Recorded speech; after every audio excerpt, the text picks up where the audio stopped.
بسم اللہ الرحمن الرحیم۔ السلام علیکم ورحمۃ اللہ وبرکاتہ۔ آخر کار بلاول زرداری اور مریم نواز اور محسن داوڑ کی خفیہ میٹنگ رنگ لانا شروع ہو گئی ہے۔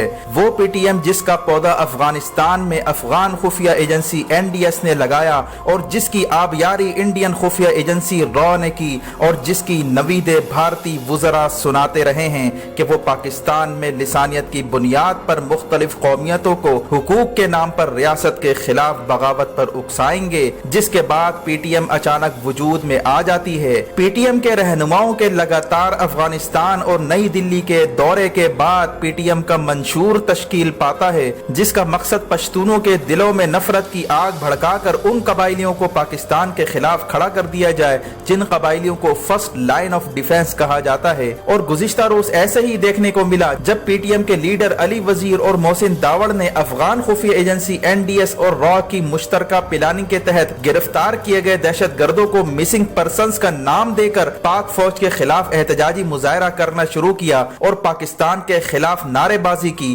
یاد رہے کہ اس سے پہلے بلاول اور مریم نواز اور محسن داوڑ کی افطار پارٹی میں میٹنگ ہوئی تھی، جس کے بعد یہ سوالات اٹھائے جا رہے ہیں کہ آخر افطار پارٹی میں مریم نواز، بلاول زرداری اور محسن داوڑ کے درمیان وہ کون سے خفیہ معاملات طے پائے تھے جس کے فوراً بعد پاک فوج پر پی ٹی ایم کے غنڈوں نے حملہ کر دیا۔ مزید تفصیلات میں جانے سے پہلے ہمارے چینل کو سبسکرائب کر کے بیل آئیکن پر کلک کریں تاکہ ہر آنے والی ویڈیو کا نوٹیفیکیشن آپ کو بروقت مل سکے۔ ناظرین کرام، DGISPR نے پی ٹی ایم کے رہنما محسن داوڑ اور علی وزیر کی جانب سے پاک فوج کی چیک پوسٹ پر حملہ کیے جانے کے حوالے سے بتایا کہ محسن داوڑ اور علی وزیر نے مظاہرین کے روپ میں حملہ آوروں کو جمع کیا جنہوں نے پاک فوج کی چیک پوسٹ پر حملہ کیا۔ پاک فوج کے محکمہ تعلقات عامہ کی جانب سے بتایا گیا کہ یہ حملہ دہشت گردوں کے سہولت کاروں کو چھڑانے کے لیے کیا گیا تھا۔ ISPR کے مطابق حملہ خار قمر چیک پوسٹ پر کیا گیا۔ پی ٹی ایم کے کارکنان نے چیک پوسٹ پر براہ راست فائرنگ کی اور اشتعال انگیز تقاریر کی، لیکن پاک فوج کے جوانوں نے تحمل کا مظاہرہ کیا۔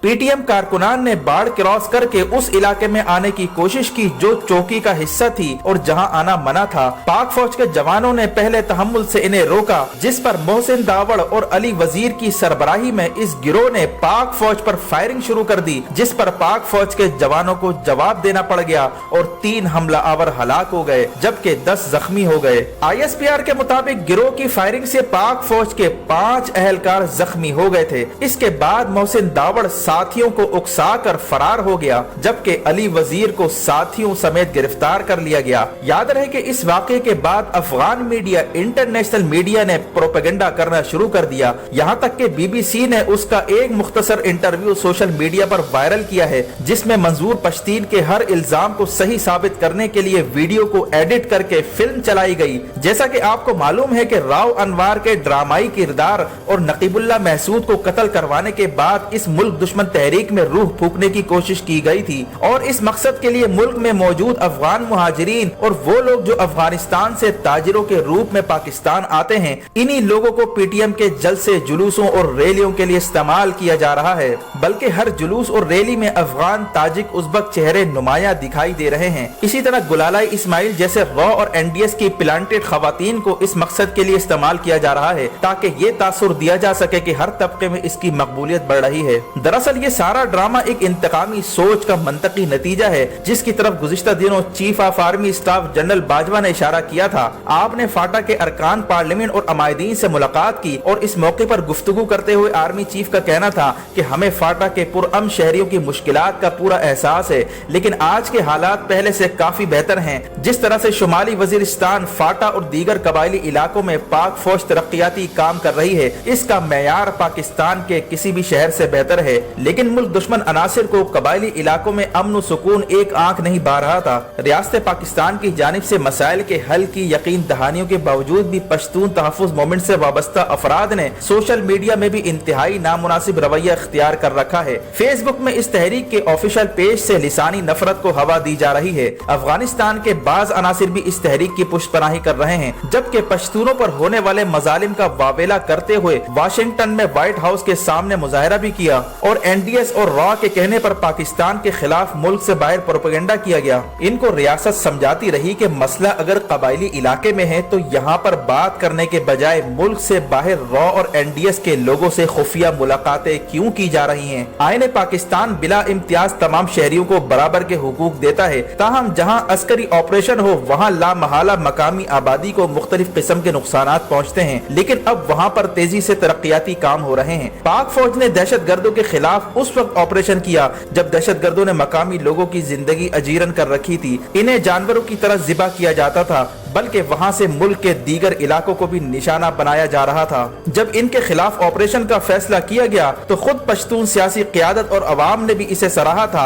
यहाँ तक कि उस ऑपरेशन से पहले किसी ने भी एतराज तक नहीं किया। पीटीएम के बारे में तो शुरू से ही मालूम था कि किसके इशारों पर नाच रही थी, लेकिन इसे मौका इसलिए दिया गया ताकि इसकी क़यादत दुनिया के सामने एक्सपोज हो जाए। चुनांचे शुरू में तो इस पार्टी ने नकीबुल्लाह महसूद के नाम पर हमदर्दियां बटोरने की कोशिश की और पश्तून हुकूक के नाम पर धरने और मुजाहरे किए, लेकिन ये तहरीक उन नारों और वादों से हटकर गलत सिमत में जा निकली है। इसका हदफ अब पाक फौज बन गया है। इसमें ऐसे लोग शामिल हो चुके हैं जिनकी जिंदगी का वजीफा ही पाकिस्तान मुखालिफ चूरन बेचना है, जो फौज, पाकिस्तान और पाकिस्तानी कौम को गालियां देते नहीं थकते और अफगान और इंडियन एजेंडे को आगे बढ़ाते हैं। रियासत पाकिस्तान आखिरी हद तक इनको मौका देकर अपनी हुज्जत तमाम करना चाहती थी, इसीलिए इन्हें खुलकर इजहार राय का मौका दिया गया। लेकिन मामला उस वक्त मजीद गंभीर हो गया जब इस तहरीक को बैरून मुल्क से $1 मिलियन भिजवाए गए और बैरून ममालिक से खुफिया पैगामात मौसूल होना शुरू हो गए। बल्कि पीटीएम के रोज रोज के एजेंडे और प्रोग्राम्स अफगान खुफिया एजेंसी के अरकान तय करते रहे। कब, कहां और किसके खिलाफ मुजाहरा करना है, ये सारे मामलात काबुल में तय पाते थे और इन मुजाहरों और धरनों के लिए फंडिंग एनडीएस और रॉ की जानिब से की जाती, जिसका इजहार गुज़िश्ता दिनों प्रेस कॉन्फ्रेंस में जनरल आसिफ गफूर कर चुके हैं। पहले पीटीएम वाले कबाइलियों के हुकूक की बात करने की आड़ में फौज के खिलाफ प्रोपेगेंडा करते थे,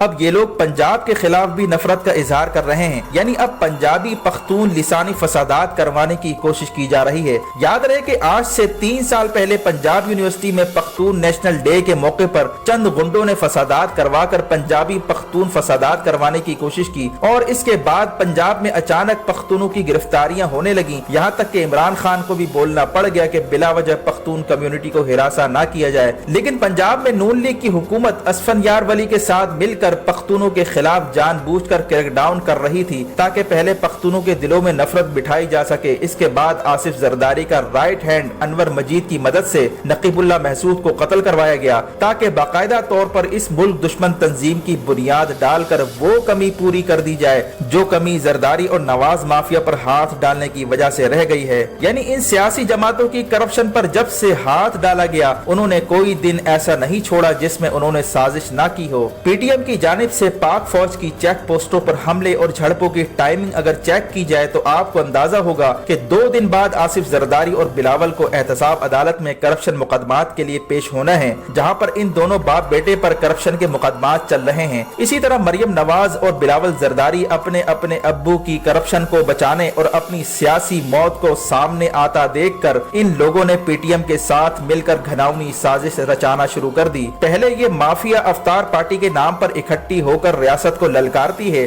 और फिर पीटीएम के जरिए पाक फौज पर हमले करवाए जाते हैं और फिर इन हमलों के बाद बिलावल जरदारी और मरियम नवाज पीटीएम के इन हमलों को सपोर्ट करते हैं। यानी आप गौर करें कि एक तरफ पाक फौज कहती है कि पीटीएम के कारकुनों ने चेक पोस्ट पर हमला किया, लेकिन दूसरी तरफ बिलावल जरदारी और मरियम नवाज आईएसपीआर के मौकफ को मुस्तरद करके कहते हैं कि हम नहीं मान सकते कि उन्होंने हमला किया होगा। और फिर पीटीएम के मौकफ को ये लोग सपोर्ट करके पाकिस्तानी फौज और रियासत के खिलाफ दुश्मनी का जहर उगलने लगते हैं। यही वजह है कि अब ये बात जुबान ज़द आम है कि जिस तरह पीटीएम जैसी मुल्क दुश्मन तंजीम के खिलाफ कार्रवाई की जानी चाहिए, इसी तरह इनके सहूलतकार बिलावल जरदारी और मरियम नवाज जैसे अनासिर के खिलाफ भी भरपूर कार्रवाई की जाए, क्योंकि अब ये सियासी पार्टियां सियासी नहीं रही, अब ये लोग दुश्मन के आलायकार बन चुके हैं। इसी तरह गैर मुल्की तजियाकार रोज रोज ये मशवरे दे रहे हैं कि इनको फिलफोर लगाम दी जाए और जिस तरह तैयब उर्दुगान ने बागियों का सफाया कर दिया था, अब उसी तर्ज का भरपूर ऑपरेशन करने की जरूरत है। और ताज़ा तरीन इतलात के मुताबिक ईद के बाद अब फैसला किया जा चुका है कि इस माफिया के खिलाफ भरपूर ऑपरेशन करके इनको जड़ से उखाड़ फेंका जाएगा।